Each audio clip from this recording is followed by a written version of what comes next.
मित्रांनो नमस्कार. माझं नाव अतुल ठाकूर. तुम्ही बघत आहात आमचा लाईफ कॅटलिस्टचा चॅनल, ज्याच्यामध्ये आम्ही आमच्या लघु आणि मध्यम उद्योजकांच्या ट्रेनिंग आणि वर्कशॉपमधून आलेले अनुभव शेअर करत असतो.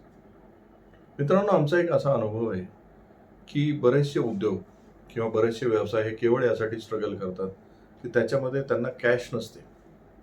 ऑन पेपर त्यांचा बिझनेस चांगला असतो, जाणं भरपूर असतं, स्टॉकमध्ये भरपूर माल पडलेला असतो, पण कॅश अवेलेबल नसते.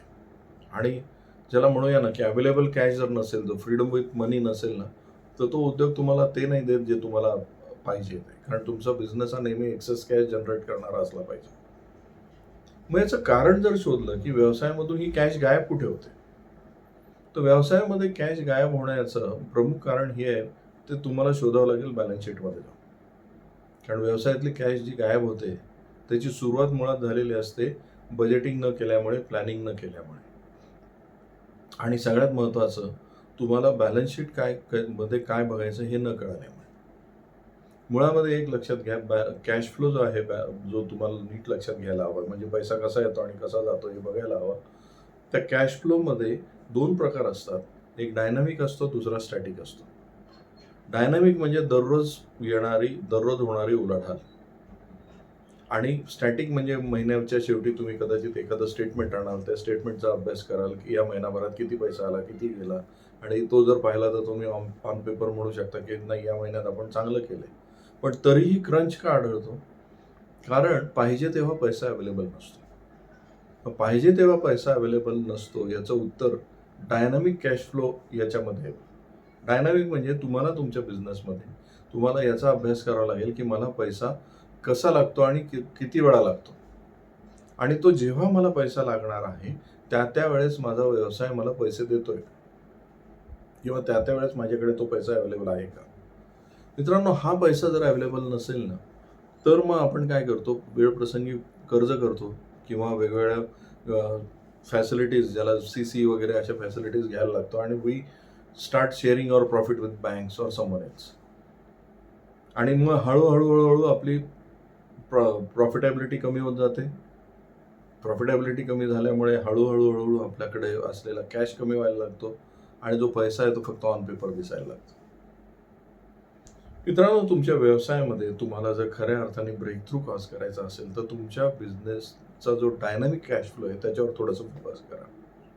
दररोज पैसा कसा येतो आणि कसा जातो, आणि तुम्हाला पाहिजे तेव्हा पैसा अवेलेबल होण्याकरता तुम्हाला काय करावं लागेल. दररोज जर तुम्हाला पैसा लागत असेल, तर तो तेवढा पैसा प्लस सम सरप्लस अमाऊंट ही दररोज कशी अवेलेबल होईल याचं तुम्हाला प्लॅनिंग करावं लागेल. आपला उद्योजक बराचसा यावर लक्ष देत नाही मित्रांनो. तो यातच खुश असतो की महिनाभरामध्ये एकदा पैसा आला, तो मला वापरायला मिळाला किंवा माझ्या सगळ्या गरजा भागल्या, तर आय एम हॅपी. पण तो हे कॅल्क्युलेट करत नाही की या अशा प्रकारचा कॅश फ्लो मेंटेन केल्यामुळे बँकेकडे किती पैसे जात आहेत, किती व्याजामध्ये जात आहेत, आणि त्याचा नुकसान किती होतंय वेळेवर पैसा अवेलेबल न झाल्यामुळे. मित्रांनो, हा कॅश फ्लो जो आहे हा सगळ्यात महत्त्वाचा पार्ट आहे तुमच्या उद्योगातला. तुम्ही तुमच्या कॅश फ्लोवर अतिशय जवळून लक्ष द्यायला हवं, आणि त्याचा डायनामिक पार्टचं जास्तीत जास्त लक्ष द्यायला हवं. त्यामुळे तुम्ही जर हा व्हिडिओ बघत असाल, तर तुम्हाला माझं एकच सांगणं आहे की तुमच्या कॅश फ्लोच्या गरजा समजून घ्या. तुम्हाला पैसा कसा कसा लागतो, दर महिन्यात कधी कधी लागतो. कारण व्यावसायिकाला बजेट हे दोन प्रकारचं करायचं असतं. एक बिझनेसला लागणारं बजेट, आणि एक तुमचं पर्सनल बजेट, कारण तुमचं सॅलरी सुद्धा बिझनेसमधूनच होते. तर या दोन्ही गरजा मॅनेज करण्याकरता व्यवसायाचा कॅश फ्लो कसा असला पाहिजे हे तुम्हाला नीट समजून घेता आलं पाहिजे, आणि तुमचा व्यवसायाचा कॅश फ्लो त्यानुसार मॅनेज केला पाहिजे. आय एम नॉट सेईंग की you should manage it by taking loans, और तुम्ही त्याला तुमच्या वेळप्रसंगी काही क्रेडिट फॅसिलिटीज वगैरे घेऊन. No no no. Business should take care of itself. बिझनेसने त्याची काळजी घेतली गेली पाहिजे. यासाठी तुम्हाला जे जे काय करावं लागेल कॅश फ्लोमध्ये ते करावं लागेल, आणि त्यानुसार तुमची मॅनेजमेंट घडवावं लागेल, त्यानुसार टार्गेट्स ठरवावं लागतील, त्यानुसार तुम्हाला तुमचं मार्केटिंग अँड सेल्सचं टार्गेट आखावं लागेल. अन्यथा तुम्हाला पाहिजे त्यावेळेस जर पैसा अवेलेबल नसेल, तर तुमचा बिझनेस व्यवसाय हा नेहमी कॅशच्या क्रंचमध्ये राहील. आणि आज हा मेजर इश्यू आहे बऱ्याचशा व्यापाऱ्यांसोबत, छोटे आणि मध्यम उद्योजकांसोबत. त्यांचा बिझनेस दिसायला खूप मोठा असतो, वर्षाच्या शेवटी त्यांचा बिझनेस टर्नओव्हर खूप झालेला असतो, पण पैसा जर पाहिला तर व्हेअर इज द मनी हा प्रश्न येतो. एक तर कस्टमरकडे अडकलाय, स्टॉकमध्ये अडकलाय, बँकेमध्ये कर्जामध्ये परत झालेला आहे, या सगळ्या याच्यामध्ये अडकून पडलेला असतो. स्वतःसाठी त्यांना पैसेच अवेलेबल नसतात किंवा बिझनेस एक्सपान्शनसाठी वगैरे त्यांच्याकडे सरप्लस पैसाच अवेलेबल नसतो.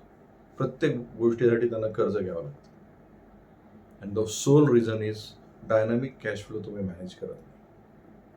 त्याच्यावर लक्ष द्या मित्रांनो, तुमचं एक्सपान्शन आणि लाईफ खूप इझी व्हायला लागेल. मित्रांनो, हा व्हिडिओ आवडला, याला लाईक करा, शेअर करा आणि या चॅनलला सबस्क्राईब करायला विसरू नका. नमस्कार.